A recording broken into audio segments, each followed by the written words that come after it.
Yada yadam. Yada yada yada. Yada ya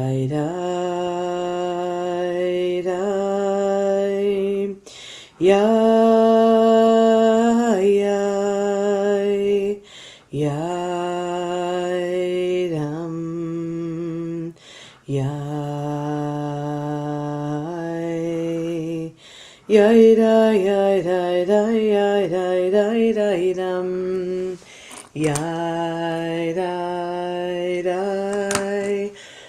Yada yada dum. Yada yada yada yada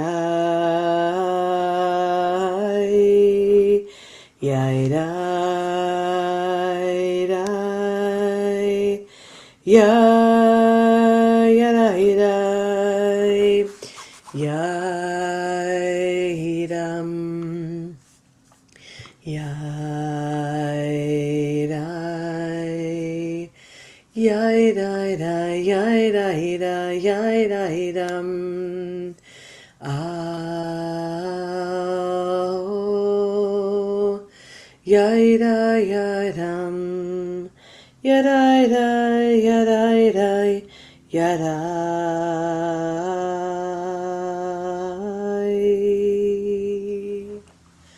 Boker Tov, good morning. Nice, sunny, beautiful day here on Long Island. It will be a scorcher, probably humid later. Lots to complain about, allergies, all of those things. But it's a day to remind ourselves that there is light and sun amongst that which is destruction and turmoil, uncertainty and pain. And so wherever we are in our own spiritual realm, each of us has our own baggage, our own stuff, our own blessings, our own everything that's our own. And yet we also carry that which is the pain and suffering of the world, and also in our own lives, in our own families. And so Friday once more reminds us that, it's almost Shabbat. It's almost a time for the disconnect or the reconnect, whichever it works for you, is the changing up, is the realization that, Shabbat shows up for all of us in different ways, but Shabbat always shows up. It's like a consistent thing. It's something that happens unconsciously, subconsciously. It just happens. And so whether you're ready for it or you're not ready for it, it's still going to show up for you in whatever form that you need it to be. And so we attach ourselves to it, whatever it looks like for you. For some of us, it's attending Shabbat services. For others of us, it's, attending an online service with us. And for others, it's going out to dinner. For other, whatever it looks like. Friday night comes through Saturday night, and it's different than our regular week. Or we try to make it as special as it could be, whether we're remembering it for Shabbat, keeping it as it says, Shamor v'Zachor, in a way that is traditional or not. But let's face it, traditions have their place in our world, and our obligation is to find them, hold on to them, making them our own. And so whatever way we do that, whatever our practice is our connection. And it's our own connection. And it's worthy of existence. It's worthy of lifting up. It's worthy of continuing. So here we are on day, what are we on? 31, Tiferet Sheba Hod. And we're in this week of Hod. This week of simplicity and humility, this week of gratitude. There's like 9 messages coming here. Okay, no, nothing of urgency. Just making sure. Usually they don't come in like that. There must have been a blip in service. And so last night, we talked about this idea of remembering who has helped us along the way, who has given us the skills, who has given us the truth, who has given, met us with compassion as we have found our way in the world. And so we think about the sanctuaries of our hearts, the sanctuaries of our shuls, of our temples, the sanctuaries, that may even be in the middle of the desert somewhere, a sanctuary the gifts that are still alive in places even when the place doesn't seem that it has any tranquility or anything that resembles a sanctuary. And so we care for those places just as we care for the inner places of our homes. Because what came before us is still helping to shape us for what it is today. And so we honor whatever that is, whoever that is, and protect that legacy or that place or that teacher or that guide or that makom, that place that we are. Rabbi El writes, high desert canyons, red walls reaching upward, streaks of yellow sandstone and Navajo white, massive rock formations reformed by wind and water. By summer heat and winter cold, these mighty canyons are sculpted, shaped, made beautiful by all that has been worn away, by all that has been lost. Walking among them, one would be forgiven for assuming that these giants are forever. But after seeing, after leaning, after being in place of that wall, seeking shelter in a crevice, one comes away with red dust of their passing. Everything that is becomes something else. May our hearts be strong and filled with courage. As the seasons pass and leave us raw and exposed, and perhaps even more beautiful, for all that has been worn away, for all that has been lost. And so, in the week of Hod, we're really drawn to the simple in life. We've all taken a drive, or maybe not all of us. Many of us have been in many different national parks. Many of us have driven upstate. Many of us have seen weathered, right? We've seen the rocks that they put up on the sides of the walls to keep things from crumbling. And over time, in the cold up here in the north, as the water comes down and the weather is colder, ice forms, and you see the same rock sculptured walls wherever you're traveling. And year after year, you look and they look different because they're weathered. Our family takes trips to Montauk annually, sometimes twice within one summer. We'll see what that will be for this year with the twins coming.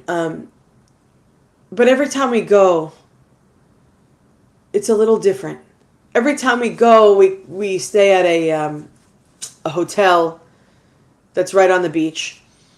And every time it's like you go out your back slider and you say to yourself, it's always a comment, and it's always the first comment made, other than if the room is hot or whatever, lower the temperature. You open the back slider, and there's a comment made in comparison to that which was the last time we were there, based on how much sand there is between the door and the ocean. That erosion, of course, is environmental in nature, but it's like our lives. It's a different beauty each time we see it, but there's wearing away. It's something that was there. You used to have to walk. I remember going to Montauk as a kid, not often because that wasn't a place. My mother hated the beach, loved the pool, hated the beach. So like anything to do with beach was definitely not it. Loved a boat, loved all of that, but not the sand. But I remember going as a kid and thinking like, ugh, I only wanted to be in the ocean anyway. It's so far the walk. It's like you're going to Field 4 of Jones Beach. No one wants to go there other than to hang out. Otherwise, you got to walk so far under the tunnel, down this long beach before you can get to the water. But if you go to Field 6, the beach is short. The sand is short and the ocean is there. But if we took the picture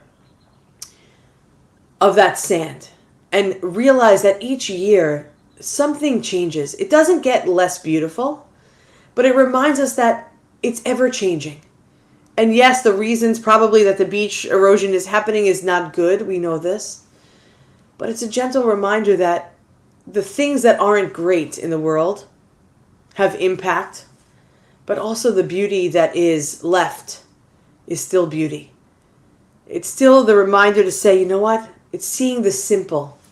It's seeing that these are individual grains of sand. We are like grains of sand upon the shore.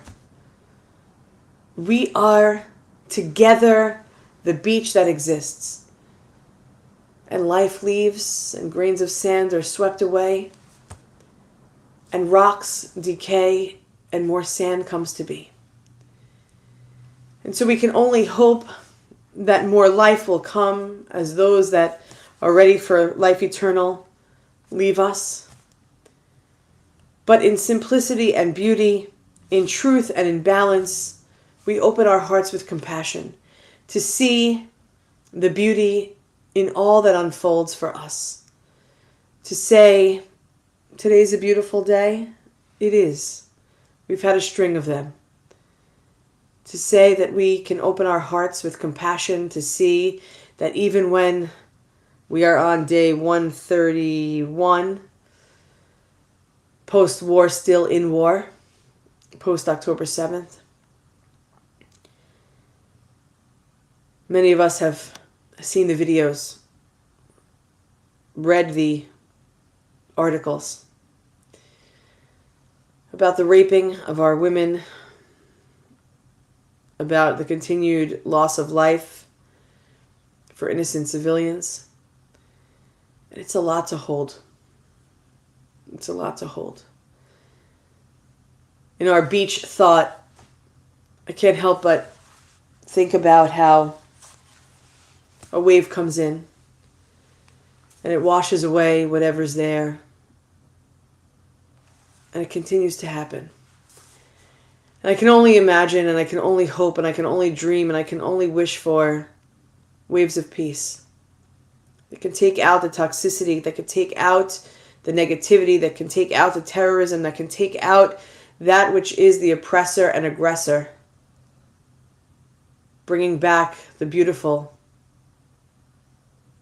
beach days of sun, of sand, of experience, of tranquility in nature.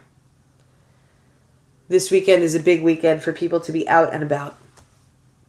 Be mindful. Show up when you can with open hearts, in beauty. Being able to say the words that we shared last night, which are, may all souls be calm. May all souls be content. May we find calm in our day as we walk into Shabbat together in a few hours, when we come back together in a few hours. Let us find that calm. Let us find that contentment. We are one human family, one heart of abundant love. Thank you for joining us. We love you. Debbie, Linda, Bonnie, Elisa, Sam, Amy, whoever is watching, whoever will watch later. We'll be back here at 7:30 tonight, and then again at 9:30 to count the Omer. Let's continue to count on one another. Have a great day, everybody. Don't forget your sunscreen and your allergy medication. Am Yisrael, Am Yisrael, Am Yisrael Chai. Am Yisrael, Am Yisrael, Am Yisrael Chai. Am Yisrael, Am Yisrael, Am Yisrael Chai. Am Yisrael, Am Yisrael, Am Yisrael Chai. Od Avinu Chai.